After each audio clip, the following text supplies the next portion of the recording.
chronovisor. As Ernetti said, every human being from birth to death traces an arc of light and sound in the quantum hologram. And I think that's a pretty eloquent statement of what metaphysics or different ancient belief systems like Hinduism refer to as the Akashic record. Essentially, everything that has happened, is happening, or will happen is stored on a multi-dimensional basis in the multiverse. And I think people have a human right to know that. That means essentially that we should be moral creatures, not merely because it's the right thing to do, but because everything we do is being recorded from birth to death in this dimension and in others. So the chronovisor was first thought of as just something that would provide a window to the past. That's what it was doing when it was rendered in two dimensions. I mean, I mentioned seeing George Washington and Benjamin Franklin at the signing of the U.S. Constitution on September 17th, 1787 in Philadelphia. But then after we were trained on that component of the program, we were actually being immersed in these holograms and suddenly finding ourselves in primarily past, but some future locations. Now, that was what I call a physio-virtual form of time travel. It wasn't entirely physical, nor was it entirely virtual in sort of a simulation of, let's say, a past event. It was actual time travel to that event, but when we went there, specialized effects were occurring. Like, we were trained in the fact that from the perspective of human beings and other sentient creatures in that location in the time-space continuum, we were only a spectral presence, just as, let's say, ghosts are in our time-space environment. In fact, that's what Jack Pruitt said when he was training us on the chronovisors. He said, look, if a dinosaur steps on you or a Viking passes a sword through your midsection, you will not be killed because you're not fully there. You're there as sort of a supraluminal superimposition on that location in the time-space continuum. And that was necessary because the third form of actual time travel that they were using to actually relocate us in the time-space continuum was simply Tesla teleportation, where they were setting up a field of radiant energy, and we were jumping through that curtain of light, this radiant energy that Nikola Tesla had been working with since 1899 in Colorado Springs. And when we did so, we found ourselves physically moving through a vortal tunnel in the time-space continuum. And when that tunnel would close, we were somewhere else. So when I talk about being in Santa Fe, being in Los Alamos, in Albuquerque, I wasn't just there as a supraluminal superimposition. I was physically there. We were jumping through tunnels that this Tesla device was opening up in the time-space continuum. We would find ourselves in this illuminated tunnel. If you look quickly to the left or right, we could see this profusion of alternate scenarios going on. And then when the light at the end of the tunnel suddenly hit us, we would find footfall in New Mexico. And then we were jumping back in a similar way back to New Jersey. So there were three different forms of quantum access. Quantum access is not time travel. Quantum access is something broader than that. Quantum access includes time travel, and it includes all forms of remote viewing where you're not physically visiting a past or future location. You're propagating an image of a past or future location so that you can either observe it or experience being there without physically being there. But certainly plasma confinement and Tesla teleportation involved physically going to a past or future location. And then people say to me, well, how did you get home if you were going there physically? Well, in the case of the teleporters, we couldn't teleport to a time before the existence of the program because there weren't teleporters to get us home, to get us back to the present. So we would have been stranded in the past, for example. There was also a concern that we might be lost in time, so we had some specialized training if that happened. In the case of plasma confinement, they sent me to Gettysburg in 1863. In that case, the quantum field effect that the plasma confinement had generated around us to sort of push us into a different location would wear off. I've used the term evanesce. It would sort of transiently fade. And we would have this massive kundalini sensation as if every cell in our body was being fired. And when we came out of that sort of perusia, whatever you call it, that sort of dissociative state of having a massive kundalini rush or sensation, we were back in the time lab in East Hanover. Right. So there were really different forms of quantum access. Certainly Tesla teleportation and plasma confinement involved real time travel. I mean, I was always experiencing a kind of a gnawing sense of anxiety that I might be stranded in the past. And well, that would be a worry, wouldn't it? And if you when you go into the past physically, right? And something, let's say you change something in the past, what will happen? Well, what happens is you change that timeline and it branches off into another timeline. So, for example, people often ask me, well, what if you go back and interact with yourself? Everybody has the notion that you become yourself. You kind of fuse with yourself when you did something in the past. And I think that's kind of the misinforming legacy of the linear, sort of no-threshold kind of conception of time travel that was created by H.G. Wells' book, The Time Machine. When you time travel, you don't go through time faster or slower. You go from one point in time to another. Okay, so for example, if you visited yourself in the past, you would be an older version of yourself visiting a younger version of yourself, just like if a clone met the person that he or she was cloned from. They're basically identical twins separated by time, right? Well, that's what happens when you go back from the future back to yourself in the past. So that if, for example, you tell yourself to avoid some danger, like let's say an accident that you're going to be into that affects your destiny, what happens is when you alter the present for that version of yourself in your past, a timeline branches off because you've now intervened in the causation of your life in the past. And so that version of you inherits or moves forward and experiences a destiny that results from the intervention that you did from the future. But when you return to your own future, you're the person who left.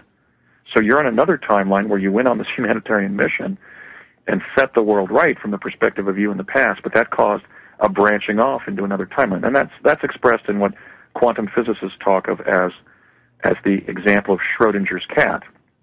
When a cat decides to jump in or out of a box, another version of that cat does something else on another timeline. It decides to jump away from the box, not in the box, or it decides to stay in the box rather than jump out of the box. In other words, every time you intervene to alter the direction of causation on a given timeline, it branches off into the timeline that the time traveler was on originally and the timeline affected by the intervention. So you could potentially change whatever, but it will not affect our time frame. Correct. In fact, maybe I can use this as another example because this is one of the strangest things that happened when I was attached to Project Pegasus.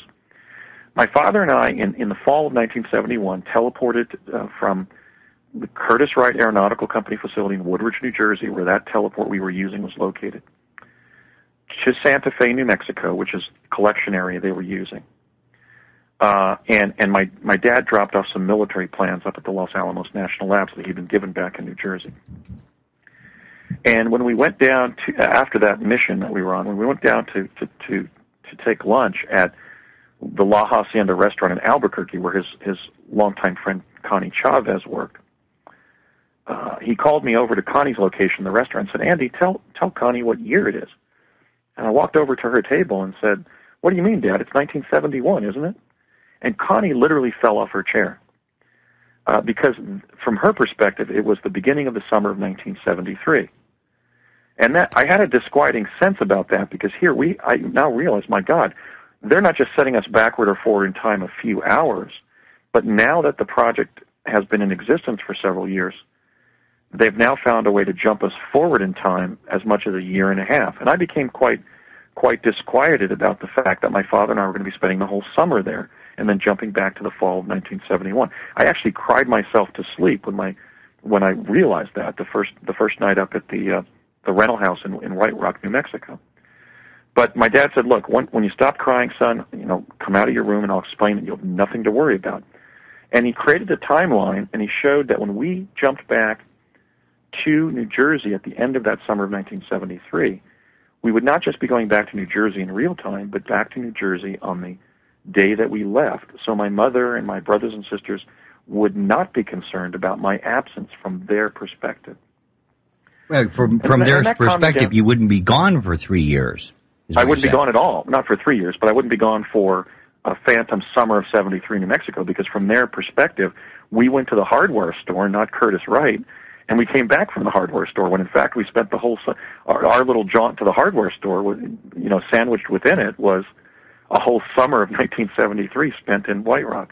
But I was still, so I calmed down substantially, but I was still concerned about the fact that I was away from home. I was homesick, quite frankly, and pretty profoundly homesick. In fact, I was actually cycling my legs at night, falling asleep, dreaming that I was running back to New Jersey.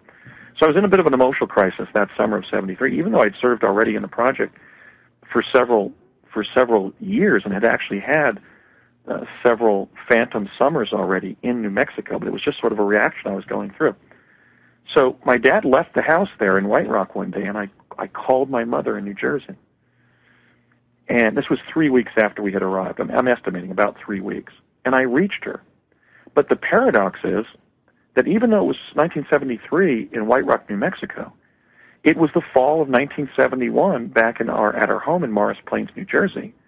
And when my mother took that call in 1971, she picked up the phone off the fireplace in the living room, walked into the kitchen, and looked down into the rec room where we would be playing on a rainy day or a snowy day. And I was down in the middle of the rec room, lost in the reverie of playing by myself. And I looked up, and my mom was talking to me on the phone. I heard her saying, you can't be in New Mexico, son, because you're right here in the house with me. Now, when I thought about this, I thought, wait a minute. How did my call tunnel through from 1973 to 71? Because we moved from that house in November of 1972 when my dad's employer, which was the Ralph M. Parsons Company, moved from its headquarters from New York City to Los Angeles on its way to Pasadena, California, where it's still located. So apparently what happened was when we were jumping from 1971 to 73, we weren't going from A to B. We were going from A to A prime. In other words, from the 1971 timeline to a variant of that 1971 timeline that from the perspective of that 1971 timeline was dislocated a year and a half into the future. In other words, from the fall of 71 into the beginning of the summer of 73.